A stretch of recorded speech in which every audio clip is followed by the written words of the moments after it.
John Bedient from the Economics and Management Department, and what I want to share with you today is my use of LiveScribe's pens.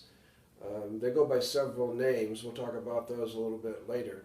But I think I've been pretty successful in using it as a very quick way to archive mini lectures and reviews of basic concepts. So we'll tell you a little bit more about it as we go along here.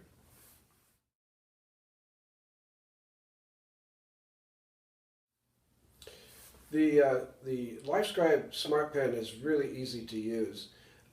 It's about the size of a cigar here. I've got one with me.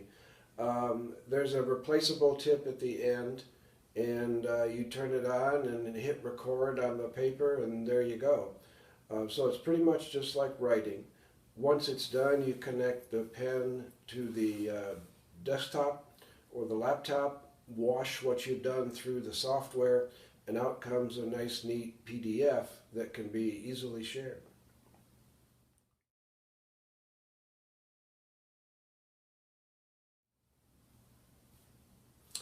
I got started using the pencasts as a way to supplement lectures. I would often get done with a lecture and find that I really wanted to reinforce something, or perhaps I'd forgotten something. And I expanded my use to create kind of a library of basic concepts and basic presentations that I can use across several courses. So for example, something I do in financial accounting could be used as an intro and then as a review for 311, the upper level course. I've also used the LiveScribe to go through homework, and that gives the students the opportunity to check the pencast if they're stuck on homework, and it might give them a little boost that would allow them to complete the assignment. I've also used it to do quick lectures or concept reviews for alums. So often alums will call me up if they're studying for a test, a standardized test or something, and say, well, can you refresh my memory about this? The students, of course, will use them sometimes for review during the week, and of course the night before the test things get real busy. But I think that's a successful use too.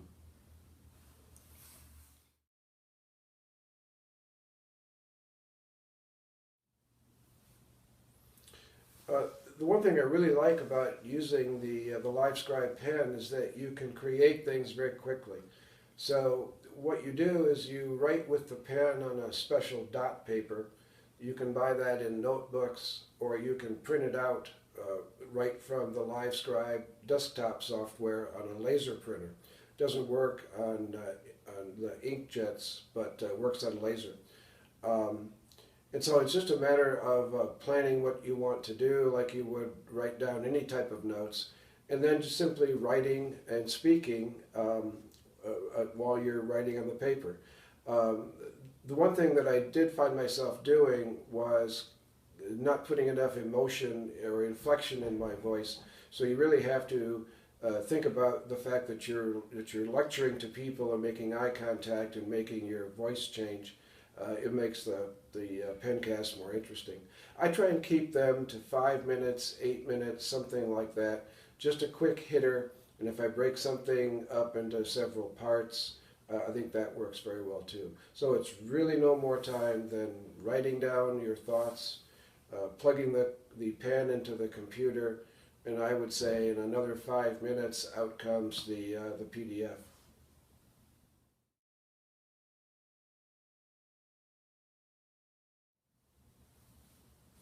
The pencasts are always done in my office or at home or whatever. You just need a quiet space and a little bit of time, and you're all set to go.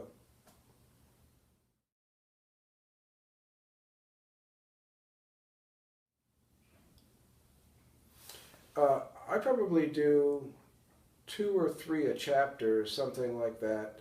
So that would mean 2 or 3 a week. And then there's, of course, the ad hoc when somebody just seems to need some help, and I can do a quick one.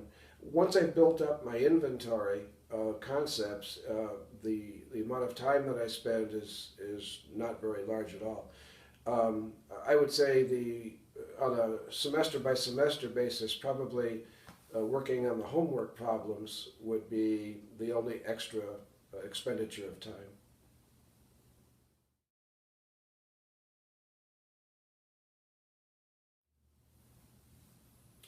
The LiveScribe output can be shared in a variety of ways through the desktop software. So once the raw pencast is uploaded from the pen to the desktop software, then you exercise your options about how to create the output. You could send it to a variety of the usual places like Evernote.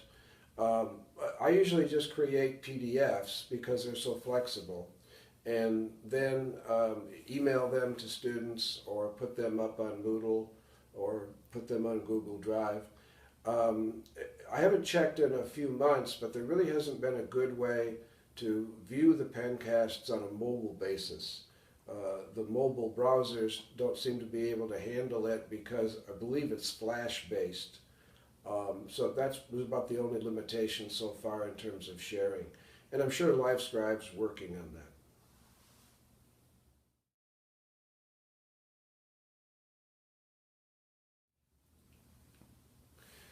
The students uniformly love the pencasts. Um, as usual, the students who shouldn't be studying last minute are studying last minute, and they like them because it gives them the ability to have a lot of information at their fingertips. The more conscientious students, of course, use them to reinforce recent lectures, and I've gotten really good feedback the times that I've done either full or partial homework demonstrations. The good students really like to be able to get over that one little sticking point and know that they can get their homework done for the next class.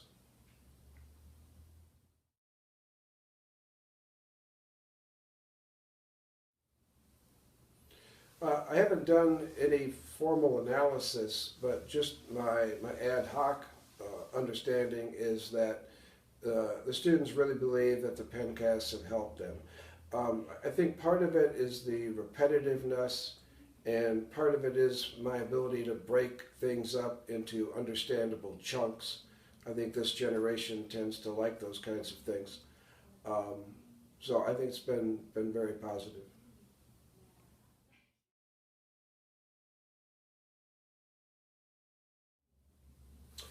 Um, the other benefits I think have been just just be able to communicate ideas with anybody. So I've used the pencasts um, when I have to be gone. So I've used them as a mini lecture. I've used them in order to fully or partially flip classes. And I've even used them in committee work and other types of communication with people other than students. And particularly when I share them with others outside the educational arena, they're really impressed with the technology and with its ability to communicate ideas.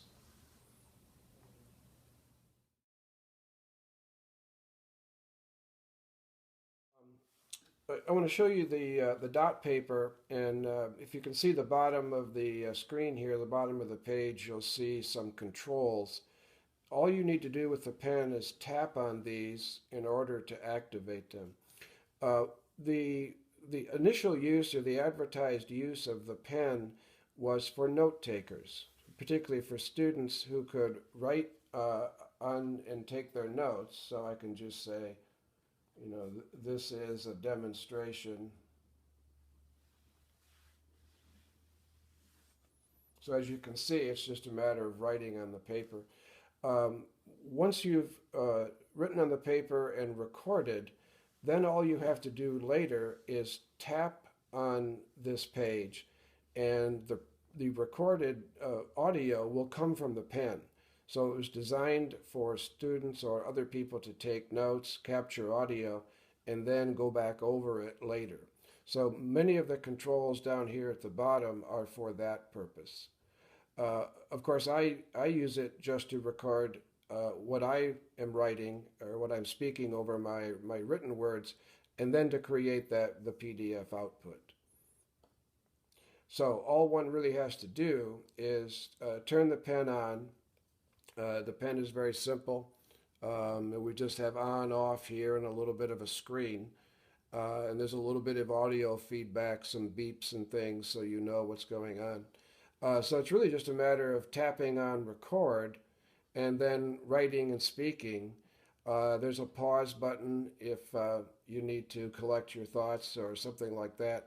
And there's the usual square stop button that stops the recording. You can go to multiple pages, that's no problem. All of that will transfer just fine.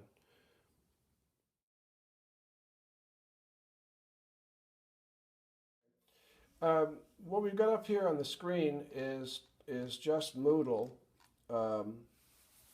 And so you may or may not be able to see the little Adobe icons right here. So these are all pencasts. It's just a matter of clicking on them and everything should fire up here. So here is the pencast in green, if you can see that. It's going to go away and you will see the green appear as I'm writing and as I'm talking. Down here you can see the usual controls, so I'm just going to press play. Or 211 for Financial Accounting, Chapter 1. I think it's going to be 4 parts. This will be part 1. What we're doing is we're starting out with some of the very, very basic concepts. The purpose of these concepts may not be clear to you. So all you really need to do is try and absorb them the first time, intending to go back and look at them again, maybe when you've got some more information under your belt.